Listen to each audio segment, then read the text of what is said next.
Boa noite, queridos. Graça e paz. Gostaria de convidar os irmãos a abrirem o texto bíblico de 1 de Pedro, capítulo 2.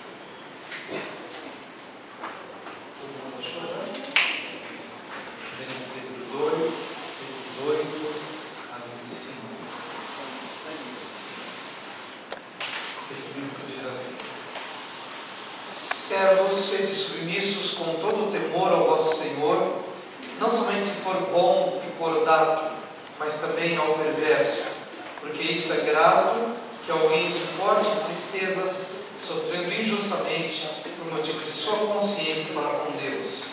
Pois que glória há, se pecando e sendo esbofeteados por isso, o suportais com paciência? Se entretanto, quando praticais o bem, sois igualmente afligidos, e o suportais com paciência, isto é grato a Deus.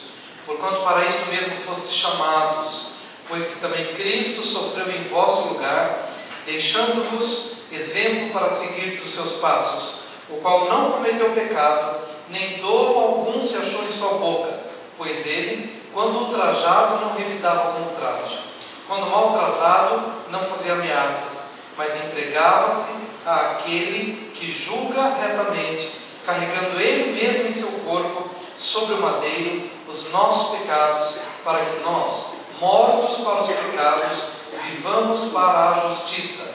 Por suas chagas fostes sarados. Porque estáveis desgarrados como ovelhas, agora porém vos convertestes ao pastor e bispo da vossa alma. Amém? Vamos orar mais um pouquinho. Senhor querido, agora diante da Tua palavra bendita, pedimos a revelação, o discernimento e o entendimento. Que hoje à noite sejamos edificados mais uma vez, por conta da Tua graça dispensada a nós. E daremos ao Senhor o reconhecimento por toda a obra realizada hoje e sempre, em nome de Jesus. Amém. Eu queria refletir um pouquinho com os irmãos a partir do versículo 24, vamos refletir sobre todo o texto, mas a partir do versículo 24, quando a palavra de Deus diz: carregando ele mesmo em seu corpo sobre o madeiro os nossos pecados, para que nós, mortos para os pecados, vivamos para a justiça, por suas chagas fostes sarados. Amém?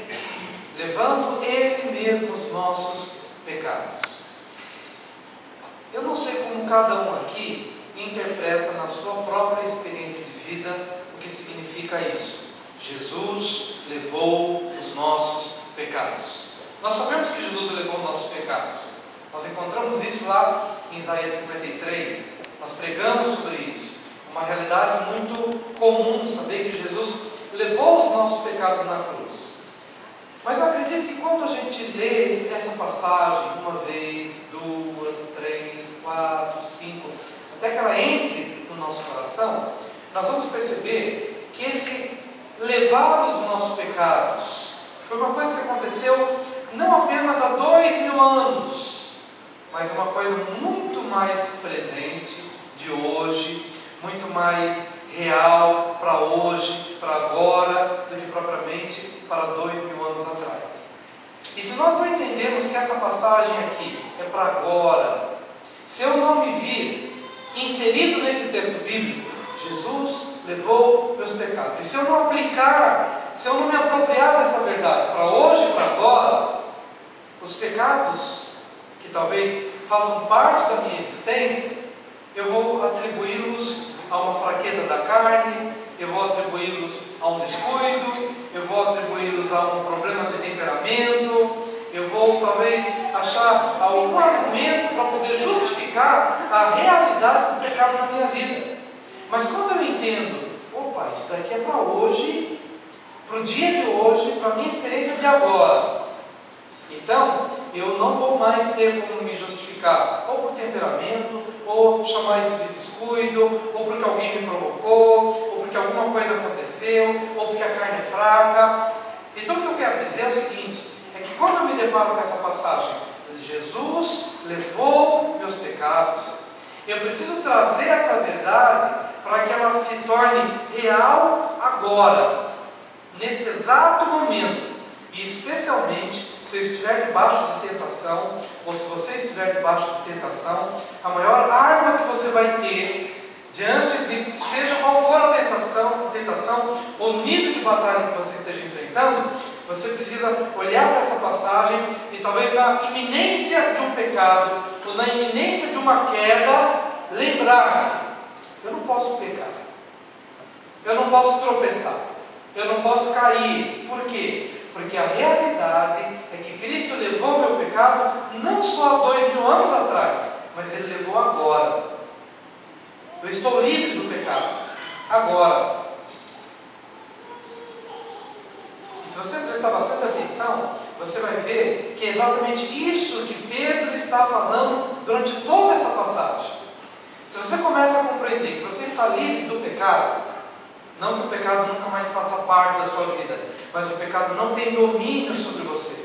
Você pode se apropriar dessa verdade e dizer: espera um pouquinho, o pecado está rondando a minha vida, eu estou sendo tentado, mas há uma verdade bíblica: Jesus levou o meu pecado. Se Ele levou, eu tenho poder para não pecar. Eu tenho poder para não pecar. E olha só como esse texto, ele está rodeado de possibilidades de pecado. Mas em todas elas, Pedro diz: você não precisa fazer como os outros querem que você faça. Porque no passado, uma vez que você era escravo do pecado, se você tinha um patrão que pegava no teu pé e que gritava com você, o que você fazia? Quando você era prisioneiro do pecado, o que você fazia? Você retribuía, você batia a mão na mesa e dizia: eu não vou levar desaforo para casa, afinal de contas e tal. Então você batia, você revidava. Quem era bom com você, você tratava bem. Mas quem te judiava, quem te maltratava, a nossa tendência, uma vez aprisionados pelo pecado, era pagar com a mesma moeda. Mas agora, Pedro está olhando para cada um de nós a partir de uma nova realidade. Agora você é ovelha, você não é mais lobo. Agora você é ovelha. Agora você tem uma nova natureza. Agora você não é mais prisioneiro do pecado. Agora você não é mais escravo do seu temperamento. Agora, por mais que você esteja rodeado de motivos, humanamente falando, que poderiam te levar a uma condição de pecado, mas nenhum motivo é suficientemente forte ou capaz de combater a tua natureza. Porque o teu exterior não mudou. O patrão continua sendo chato, talvez, continua te perseguindo, as situações são aflitivas, o contexto não mudou, mas quem mudou? Você mudou, a sua natureza mudou. Nós deixamos de ser lobos e passamos a ser ovelhas. A nossa natureza mudou, e porque ela mudou, então a nossa reação ao contexto externo precisa ser diferente, precisa ser pautada numa nova postura, na postura de ovelha, na postura de filho. E filho de quem? Filho de Deus. Vamos ver que a gente tinha motivo aqui para pecar? Vamos pensar aqui, humanamente falando, que a gente tinha motivo para pecar. Versículo 18: servos, sede submissos. E olha que ele está falando aqui no contexto em que ainda havia a escravatura, a questão de servo e escravo mesmo, Hoje está mais ameno a coisa, mas ele está falando aqui para a gente que às vezes estava mesmo, pessoas que estavam mesmo no contexto de senhor e servo, no sentido até de escravo. Mas servos, sede submissos com todo temor ao vosso Senhor, não somente se for bom e cordato, mas também ao perverso. Servo, seja bom, seja submisso, mesmo que você tenha alguém sobre a sua vida que seja perverso, que te maltrate, que te persiga, porque isto é grato, que alguém suporte tristezas, sofrendo injustamente, por motivo de sua consciência para com Deus. Repita após mim: eu posso sofrer, eu posso suportar tristezas, sofrendo injustamente, sem chutar o pau da barraca. Eu digo para o seu vizinho: você pode se conservar íntegro. Diga isso para ele.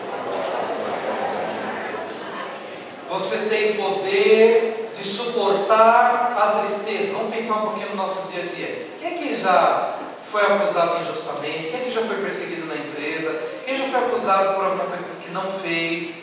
Qual a sua atitude?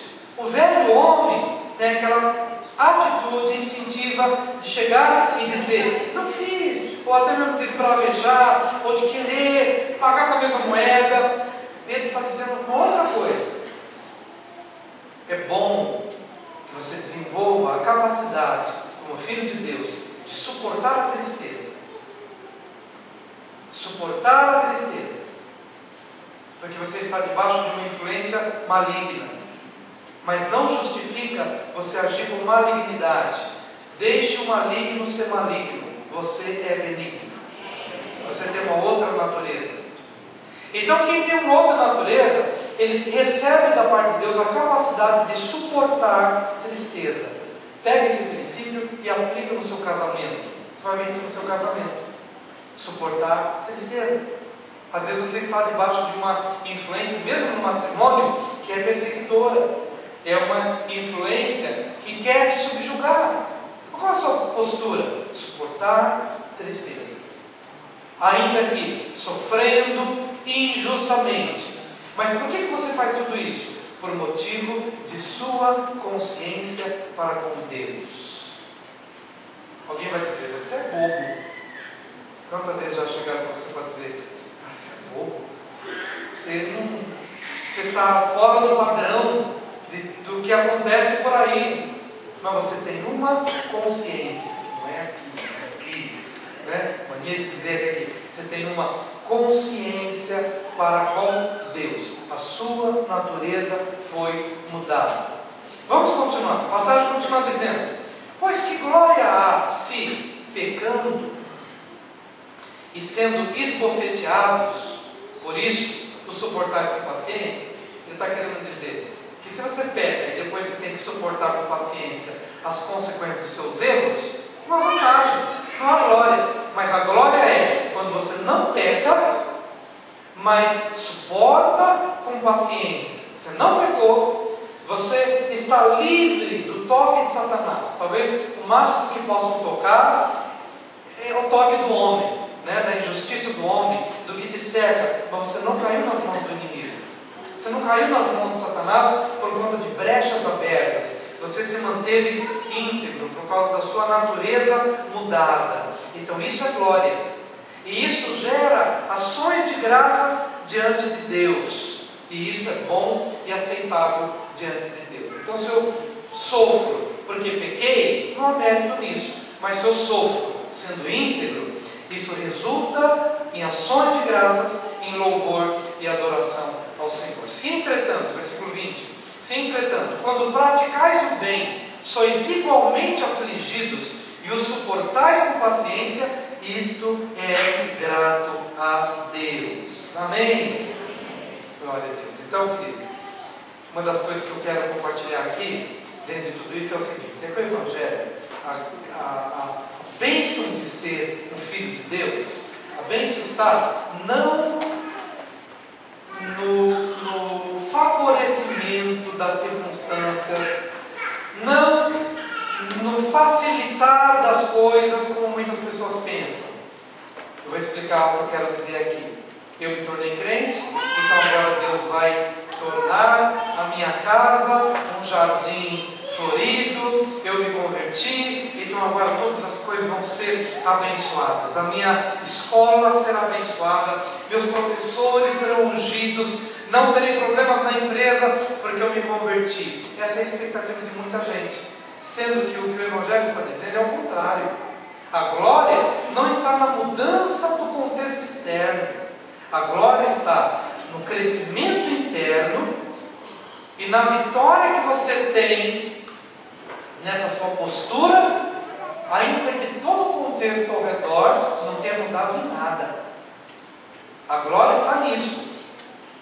A glória está em vocês viver num contexto de impiedade e não blasfemar diante de Deus, dizendo assim: Senhor, eu me converti, eu esperava que tudo ficasse mais fácil, eu esperava que as portas se abrissem e que tudo fluísse de uma forma maravilhosa. Mas de repente o chefe que era bom foi embora, e aí veio um que é carrasco e está me perseguindo, e você atribui isso como uma falha no processo do seu cristianismo. Não houve falha, porque Deus não prometeu trazer chefes bons para você.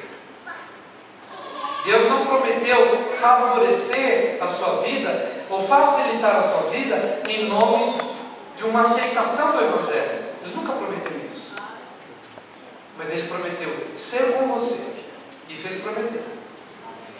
No mundo tereis aflição, mas tende bom ânimo. Ou seja, esse ter é interno, é no seu coração. Tende bom ânimo. Eu venci o mundo. Se Jesus, na sua luz, pureza, na sua condição de cordeiro, sem blasfemar, sem reclamar, sem revidar o ultraje, sem revidar a maledicência, venceu, tenha bom ânimo. A vitória de Cristo agora é sua. Mas você só vence na base da natureza de Cristo. Você não consegue vencer como lobo, você só vence como ovelha. Eis que eu vos envio como cordeiros no meio de lobo. Qual que está a vantagem nisso? A vantagem é em você se conservar ovelha até o fim. Nunca se lobifique. Nunca se transforme em lobo achando que não, agora eu tenho que ser esperto, porque eu estou nesse mundo mal, eu tenho que ser lobo, eu tenho que pagar com a mesma moeda, puxar o meu tapete, eu tenho que ser esperto, vou puxar o tapete. Querido, engano teu. Você só vence o mundo na condição de ovelha. Você não vence o mundo transformando-se em lobo, em momento algum. Você só vence como ovelha. Então, quando Jesus diz, eu venci o mundo, como Jesus venceu? Sendo cordeiro até o fim. Sendo ovelha até o fim. Do contrário, Jesus teria perdido. Ele não teria vencido o mundo. Se ele não venceu o mundo, então eu também não posso vencer. Mas se ele venceu o mundo, ele mostrou o caminho. E o caminho é esse. Ele vai dizendo, porquanto, olha só que interessante, porquanto para isto mesmo fostes chamados. Ou seja, eu fui chamado para isso. Eu fui chamado para manifestar nesse mundo a natureza de Cristo. Esse é o meu chamado, essa é a minha vocação. Se eu sou marido, eu fui chamado para ser marido segundo Cristo. Se eu sou esposa, eu fui chamado para ser esposa segundo Cristo. Se Ele me chamou para ser professor, pastor, educador, empregado, patrão, filho, pai, seja qual for a condição, eu fui chamado para viver a natureza de Cristo. Esse é o meu chamado, essa é a minha vocação. Então posso, nessa condição, suportar com paciência o que procurou impetrar sobre a minha vida. Porquanto para isso mesmo foste chamados, pois que também Cristo sofreu em vosso lugar, deixando-vos exemplo para seguirdes os seus passos, o qual não cometeu pecado, nem dolo algum se achou em sua boca. Olha como uma coisa completa a outra. O qual não cometeu pecado. E a gente se gloria em Cristo, né? Puxa, que bom, Jesus não cometeu pecado. Mas olha o que o texto está dizendo. Ele não cometeu pecado, Ele mostrou o caminho para que eu siga os passos dele. Então, quando a palavra está dizendo que Ele não cometeu pecado, o que eu devo fazer? Não cometer pecado. Se eu sou discípulo dele, Ele me mostrou o caminho. E querido, que vitória que Jesus teve. Ele foi para a cruz, mas ao terceiro dia Ele ressuscitou. e hoje ele está no lugar mais alto que qualquer ser humano poderia almejar estar, ou gostaria de estar. Mas por que ele está no lugar mais alto? Porque ele obedeceu como ovelha e não cometeu pecado e seguiu até o fim. Sofreu. Sendo caluniado, não caluniou. Sendo perseguido, não perseguiu. Sendo blasfemado, não blasfemou. Morreu e hoje está na posição mais elevada de todos. Qual é o lugar que você quer ocupar entre os homens? Qual é o lugar que você quer ocupar quando partir deste mundo? Qual é o lugar? Vai depender, querido, da tua disposição de coração, sua disposição de coração de seguir os passos de Cristo. Ele deu o exemplo, ele não cometeu pecado, e eu devo então seguir os seus passos, o qual não cometeu pecado, nem dolo algum se achou em sua boca. Nenhuma palavra torta, nenhuma palavra indigna, nenhuma palavra indecente, nenhum perjúrio, nenhuma blasfêmia, nenhum xingamento, nenhuma palavra de vingança, nenhuma palavra que pudesse ferir, nenhuma palavra que pudesse denegrir, ultrajar, difamar, diminuir, comparar negativamente falando. Na sua boca não se achou dolo algum. E veja que ele começa aqui na relação Senhor e servo. Levando-se em consideração que esse Senhor aqui no começo é um Senhor perverso. Qual que é a tendência de um servo diante de um Senhor perverso? Na frente dele respeitado, mas na ausência dele xingado de tudo quanto é nome. Você pode até escrever e aí vai xingar e falar palavrão e dizer isso, ele é isso e aquilo e tal. Mas qual que é o exemplo que nós temos? Qual é o modelo que nós temos? Jesus. E ele era só um, diante das pessoas e na ausência delas. Pastor, mas Jesus não chamou as pessoas de raça de víboras? Isso não é um xingamento. Quando Jesus chamou as pessoas de raça de víboras, ele chamou essa raça de víboras pessoas que se achavam santas e religiosas. Quando Jesus chamou raça de víbora, ele apenas revelou a natureza dessas pessoas, mostrou quem de fato elas eram. Não foi um xingamento, não foi algo pejorativo, não foi um derramar de ira ou de desprezo para com o outro. Não, foi simplesmente mostrar: escuta, você está enganado, você está achando que você é santo, você está achando que você está indo para o céu, mas a tua natureza é de víbora, você precisa se converter. Jesus nunca xingou ninguém.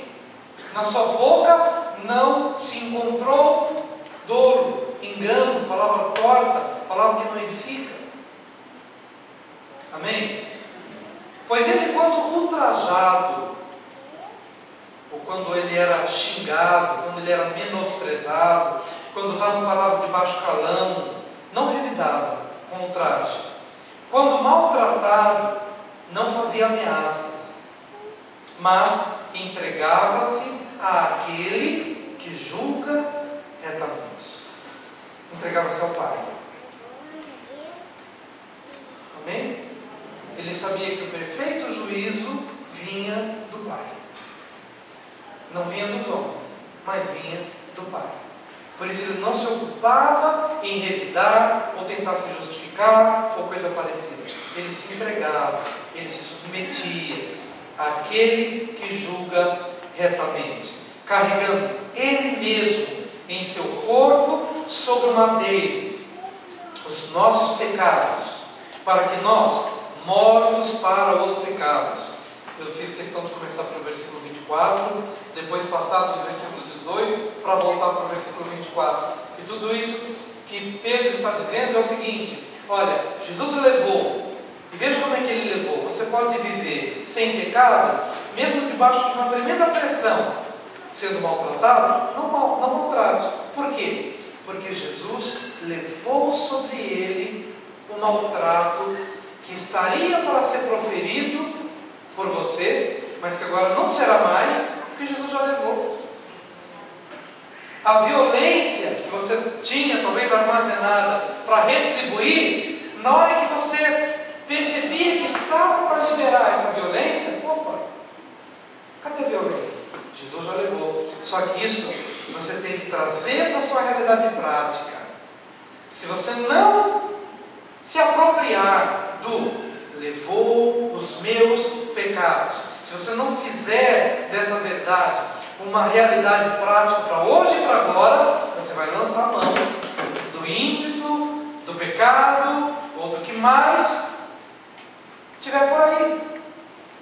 Se está por aí, Jesus não levou? Jesus levou. Mas você precisa se apropriar dessa verdade, porque senão você dá lugar ao diabo e você peca. Mas você não precisa pecar. O pecado não tem mais domínio sobre você. Levante a sua mão e diga: o pecado não tem mais domínio sobre a minha vida, porque Jesus já o levou na cruz do Calvário. Se você não se apropria dessa verdade, você vai pecar.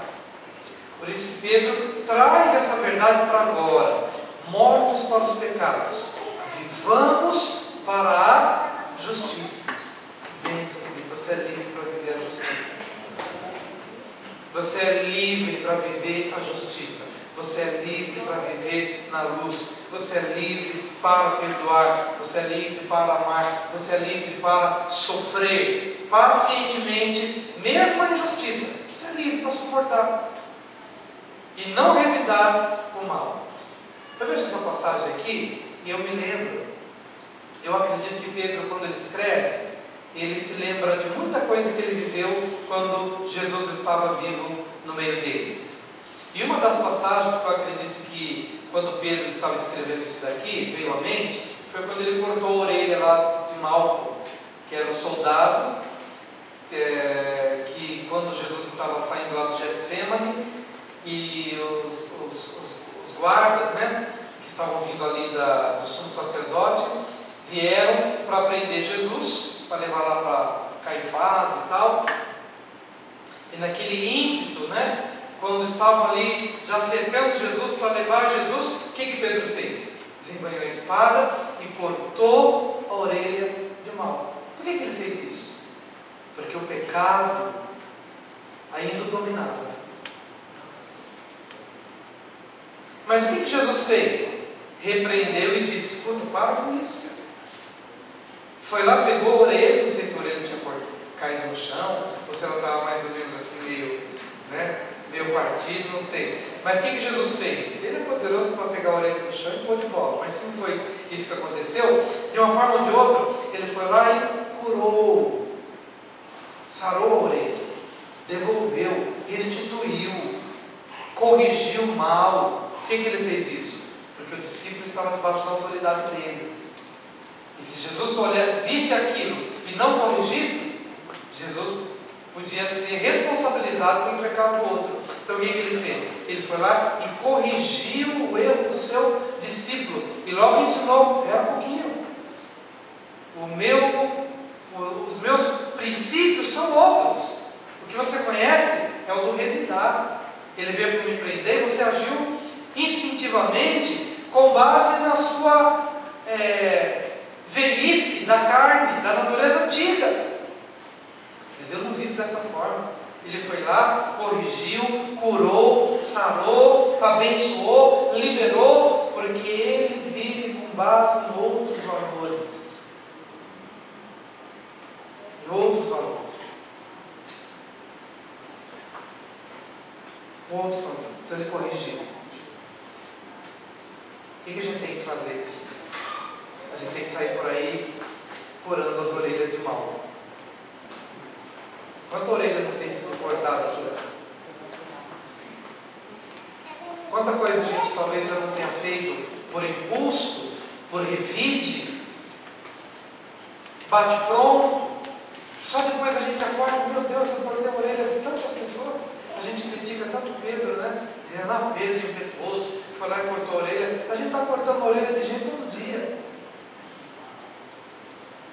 A gente corta a orelha das pessoas todo dia. De diversas formas. E a gente precisa ter a consciência de voltar atrás e ir curando as orelhas que foram cortadas. Devolver, restituir e ser cristão. Nem sempre a gente vai perceber na hora. A gente acorda depois que a gente faz. Por isso que a gente tem que estar com constante vigilância. Jesus mesmo disse: vigiai e orai para que não entreis em tentação. A tentação é sutil, ela é rápida, ela às vezes ela aparece para a gente nem sabe que é tentação. Quando vai ver, a gente já caiu na tentação, já cometeu bobeira, já fez o que não deveria fazer, até que depois o Espírito toca e diz: volta, vai corrigir. Mas se talvez naquela hora a gente tivesse mais apercebido, mais vigilante, mais em oração, mais atento, mais dependente de Deus, como Jesus vivia. Jesus vivia dependente de Deus.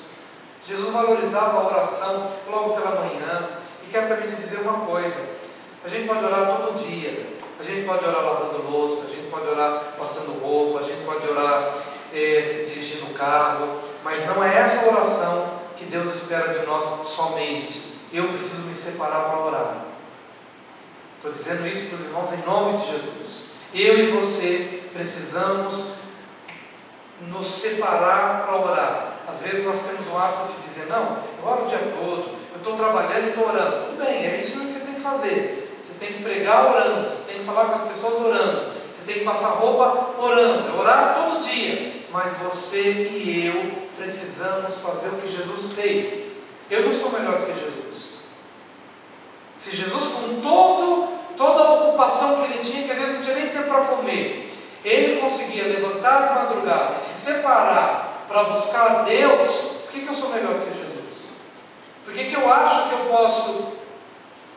Por que eu acho que posso viver a vida cristã simplesmente orando na correria do dia? Eu sou melhor que ele? Eu sou. Qual é a causa de nós cairmos na tentação de sairmos por aí, às vezes cortando a orelha de um ou de outro? Falta de percepção, falta de discernimento, falta de vigilância, falta de estar com Ele. É isso. E a gente tem que ter aquele sentimento de tristeza quando eventualmente a gente sai aí para a briga do dia a dia, com o peito aberto. A gente sai com o peito aberto, depois a gente se desculpa dizendo: ah, Deus, hoje eu não tive tempo de estar contigo, me perdoa, estou envergonhado. Mas você começa a adotar isso como um padrão na sua vida. Você começa a adotar isso como um padrão. É hoje, é amanhã, depois, e a gente sai aí com o peito aberto para enfrentar o mundo, para enfrentar as pessoas, e aí depois as coisas acontecem, as orelhas são cortadas por nós, e a gente não sabe por que aconteceu. Amém? Amém. Vigilância, carregando Ele mesmo em seu corpo sobre o madeiro os nossos pecados, para que nós, mortos para os pecados, diga: eu estou morto para o pecado. Então agora feche seus olhos e diga: eu estou morto para o pecado. Diga pela última vez: eu estou morto para o pecado. Isso vai fazer com que você automaticamente não peque? Não. Mas cada vez que você estiver mais consciente disso, menor a incidência do pecado na sua vida, maior a condição que você vai ter de dizer não ao pecado, porque eu estou morto para o pecado, eu posso fazer diferente, eu posso agir diferente, e se eu perceber alguma coisa, já me arrependo, abro meu coração e digo: Senhor, eu me descuidei aqui e me descuidei ali, mas eu vou me levantar e me reergo de novo e vou caminhar. Amém? Para que nós, mortos para os pecados, vivamos para a justiça. Por suas chagas fostes sarados. Por suas chagas fostes sarados. O que aconteceu com a orelha de Malco? Foi sarada. O que Jesus pode fazer? sarar a nossa vida pessoal, mas sarar também as realidades em que nós trouxemos feridas. Você trouxe ferida com a sua língua? Peça perdão ao Senhor. Se magoou alguém com aquilo que você comentou, peça perdão ao Senhor e peça perdão à pessoa, porque esse Jesus que levou as nossas chagas, pelas suas chagas nós somos sarados. Ele é poderoso para nos curar dessas feridas, desse mal-estar, das coisas que nos fazem mal para a gente e fazem mal também para as pessoas que talvez tenham sido feridas por nossa causa. Jesus levou no madeiro as nossas enfermidades. A orelha de Malco foi sarada pela benignidade de Cristo. Pelas suas pisaduras pelas suas chagas, pelos seus hematomas foste sarados. Porque estáveis desgarrados como ovelhas, agora porém vos convertestes ao pastor e bispo da vossa alma. Se eu me converti ao pastor e bispo da minha alma, então eu posso, debaixo deste pastoreio santo, submeter-me ao meu Senhor, humanamente falando, ímpio, que me maltrata, mas eu me submeterei a Ele. Ele me maltrata, mas eu retribuirei com honra, com respeito, porque eu tenho uma consciência de que há um bispo e pastor acima do meu patrão, do meu chefe, da minha esposa, do meu marido, de alguém que está sobre mim. Então, olhando para Ele, eu me submeto a Ele e me submeto ao pastoreio dEle, e não me descuido do pastoreio dEle. Não me abro a um outro pastor, senão ao pastor Cristo. Sempre com a consciência de que, acima do marido que está me perseguindo, há um Senhor. Ele é meu pastor. Ele é meu pastor. Acima do meu chefe que me maltrata, mas eu tenho um bispo. Eu tenho um pastor. Eu me submeto ao meu patrão humano em respeito e honra ao meu bispo e pastor amado Jesus. Com essa consciência que nós devemos viver. Amém? E assim não daremos brecha para o inimigo e seremos pastoreados. Quantos aqui querem permanecer debaixo do pastoreio de Cristo Jesus? Quantos? Quantos? Então veja como você anda. Se você quer que Jesus tenha a administração, o cuidado, o controle sobre a tua vida, ande no pastoreio dele. A injustiça é momentânea. O sofrimento é momentâneo. Mas amanhã, continua. Vai caminhando. Tem gente perseguindo, ore por eles. Te maltratando, abençoe. Falando mal de você, bendiga. Porque lá na frente, esse pastor e bispo que cuida de você, vai te exaltar. No momento certo, ele vai te colocar no devido lugar, como servo bom e fiel, que foi fiel no pouco, no sofrimento, na tristeza, na angústia, mas para o muito. Você vai ser colocado à semelhança do que aconteceu com o nosso Senhor. No seu devido tempo, foi colocado no lugar de honra e no lugar de destaque. Quero orar com você nesse momento, convidando a vida à frente.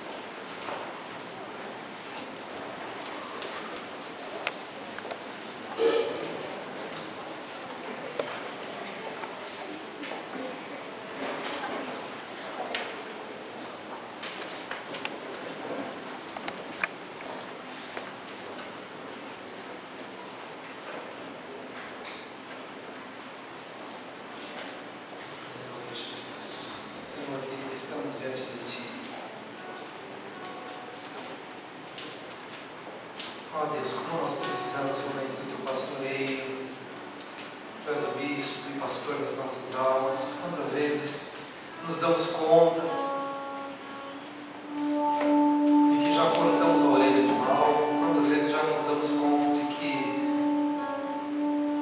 já nos vingamos, já retribuímos o mal com o mal. Quantas vezes nos damos conta, Senhor, de que nós não agimos de acordo com a natureza um homem de Deus ou de uma mulher de Deus. Quantas vezes, Senhor, nos apercebemos das nossas posturas, como a de Pedro, impulsivas, posturas imediatistas, carnais mesmo, pecaminosas. E nós, ó Deus, de todo o nosso coração estamos expondo isso, pedindo, ajuda-nos, Senhor. Ajuda-nos, Senhor. Queremos ser luzeiros que resplandecem nas trevas, mas para estas coisas, quem é idôneo? Quem tem essa capacidade? Quem tem essa maturidade? Às vezes nos sentimos tão distantes desse patamar de maturidade, mas não nos desanimamos, porque estamos caminhando para lá.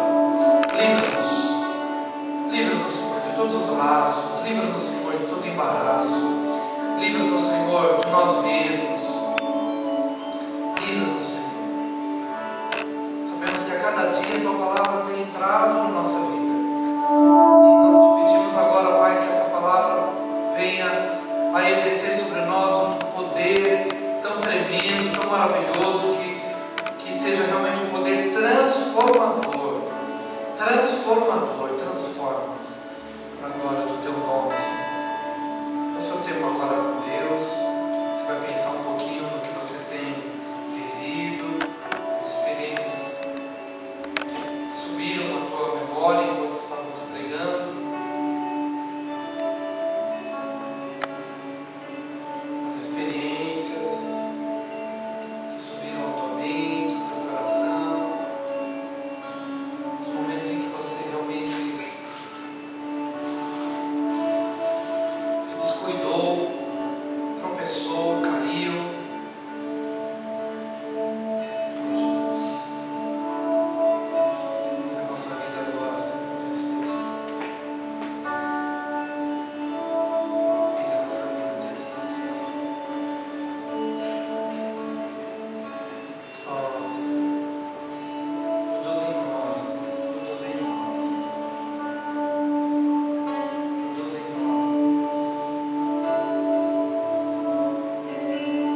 para nos perdoar os pecados e nos purificar de toda a injustiça. Então receba agora pela fé. Pela fé. Tudo que nós recebemos é pela fé. Até o fato de ter Jesus levado o meu pecado é pela fé. Eu preciso saber que Ele levou o meu pecado. Na hora que estou sendo tentado e me apropriar dessa palavra, estou sendo tentado, estou para cair no pecado, mas Jesus levou o meu pecado, então eu me aproprio dessa verdade e não peco, porque eu me apropriei. Da mesma forma, você deve hoje se apropriar do perdão de Cristo para a sua vida. Ele te perdoa, Ele te purifica, Ele passa o sangue precioso sobre a sua vida, sobre a sua casa, te redime. Vá, não peques mais. Na área que você sabe que Deus já te tocou, seja corajoso, toma uma decisão. Toma uma decisão. Não permanecer naquilo que você já sabe, que tem atrapalhado a sua vida, que tem dado lugar para o inimigo te aprisionar. Vá e não peques mais. Uma vez Jesus disse para alguém: vá e não peques mais, para que não te suceda coisa pior. Jesus tinha acabado de curar um paralítico, e depois encontrou esse paralítico num determinado lugar, e Jesus disse: você já foi perdoado, você já foi purificado, você já foi curado. Vá e não peques mais, para que não te suceda coisa pior. Amém? O Senhor quer nos conservar, quer trazer saúde para o nosso corpo, quer nos livrar do mal. Receba essa palavra gostosa no seu coração e seja feliz na bênção do Senhor. Dê um abraço para o seu irmão. Depois você pode voltar para o seu lugar, que nós vamos ofertar ao Senhor com alegria no nosso coração.